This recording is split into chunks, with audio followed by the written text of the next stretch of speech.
আমার ছেলের আপনাদের প্রোডাক্ট খুব পছন্দ। আপনারা কি বাসায় দিতে পারবেন? হ্যাঁ, ঠিকানা দেন madam. Saint Thomas Mount.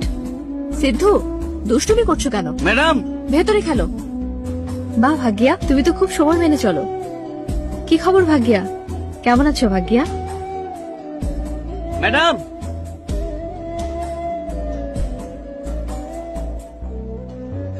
Madam.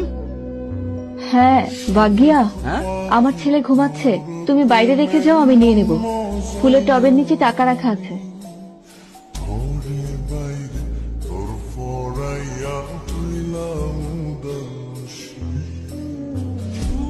Madam,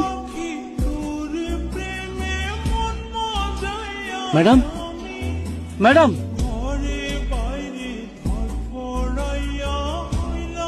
আপনার ছেলের নাম করে এসব কেন কিনতেন? আপনার ছেলে তো বাইসা নাই, ঘরে চারদিকে ক্যামেরা বসানো। আপনার এই অবস্থা কেন? এসব কেন করতেছেন? এখন সত্যি করে কর, নাইলে সবাই কয় দেবো।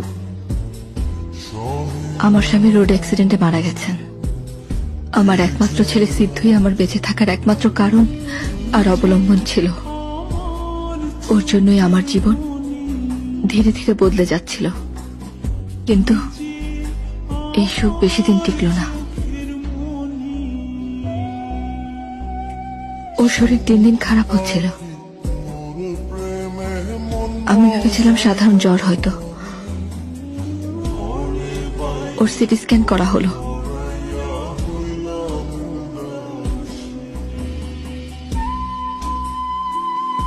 আমি আমার জীবনের সবচেয়ে বড় ধাক্কাটা পেলাম।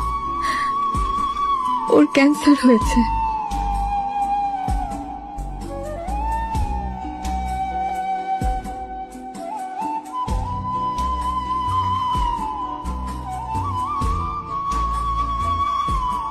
আমরা অনেক চিকিৎসা, অনেক চেষ্টা করেছি, সবকিছু ব্যর্থ হলো।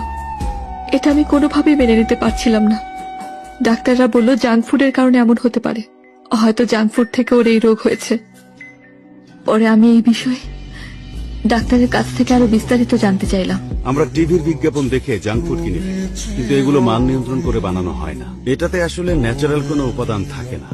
আমাদের ডেইলি লাইফে যে ফুডগুলো খাই, যেমন নুডলস, জুস, বিস্কিট, এসব খাবারে ন্যাচারাল উপাদান না দিয়ে নিম্নমানের উপাদান আর কেমিক্যাল দেওয়া হয়। বাচ্চারা এসব খাবারে আসক্ত হয়ে পড়ে আর বারবার খেতে চায়, কারণ এগুলো খেতে বেশ সুস্বাদু হয়, রং আর গন্ধও খুব সুন্দর হয়। এই খাবারগুলোর বিজ্ঞাপনও অনেক বেশি রংচং আর মিউজিক্যাল হয়। পছন্দের তারকার গলা বা অভিনয় দেখে বাচ্চারা প্রোডাক্টের প্রতি আরো আকর্ষিত হয়। এছাড়াও ফ্রি গিফট তো আছে, ট্যাটু আছে। বাচ্চারা ডোপামিন রাশের কারণে এসবের প্রতি নেশাগ্রস্ত হয়ে পড়ে। এগুলো ওদের ব্রেনে গেঁথে যায়। আপনি যেই কোম্পানির প্রোডাক্টই নেন, যেই ধরনের প্রোডাক্টই নেন, ওরা বলবে যে ওরা কোনো অ্যাডিটিভ বা প্রিজারভেটিভ বা কোনো কেমিক্যাল মেলায়। সেলার কোম্পানি অধিক মুনাফার আশায় এগুলো করবে। বাচ্চারা কি শুধু ব্রেড খায়? সাথে জ্যাম খায়, নুডলস খায়, বিস্কিট খায়, জুস খায়। এইসব প্রোডাক্টের ভেতরেই বিভিন্ন রকমের কেমিক্যাল থাকে। সব রকমের কেমিক্যাল মিলেমিশে একাকার হয়ে থাকে, আমাদের শরীরের ভেতরে গিয়ে বিষাক্ত উপাদান হয়। পৃথিবীতে বাচ্চাদের মধ্যে ক্যান্সারের প্রবণতার দিক থেকে দ্বিতীয় অবস্থানে আছে চেন্নাই শহর। বলা হয় আমাদের জেনারেশন অভিশপ্ত, কারণ আমরা বাচ্চাদের মৃত্যু দিচ্ছি, কিন্তু আমরা কিছুই করতে পারছি না।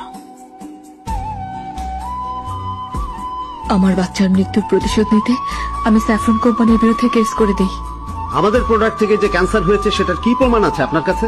ও তো অন্য খাবারও খেয়েছে, এমনকি ময়লা পানি থেকেও তো এই ধরনের রোগগুলো হতে পারে। আর আপনি যে সিনথেটিক শাড়ি পরে আছেন সেখান থেকেও তো হতে পারে। পর্যাপ্ত প্রমাণের অভাবে আমার কেসটা খারিজ হয়ে যায়। আদালত আমার কেসটা ক্লোজ করে দেয়। তারপরেই আমি সিদ্ধান্ত নেই প্রমাণ জোগাড়ের জন্য নিজেকে উৎসর্গ করে দেব। আমি ওই একই বিষগুলো খেয়ে প্রমাণ জোগাড় করব, যেগুলো খেয়ে আমার ছোট্ট বাচ্চাটা মারা গেছে। আমি পুরো পৃথিবীকে দেখিয়ে দেব।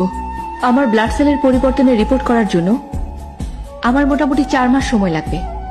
অর্থাৎ এই যুদ্ধ 4 মাস চলবে, বা তার আগেই হয়তো আমার মৃত্যু হয়ে যাবে। আমি 24 ঘন্টা আমাকে মনিটর করার জন্য সার্ভেইলেন্স ক্যামেরা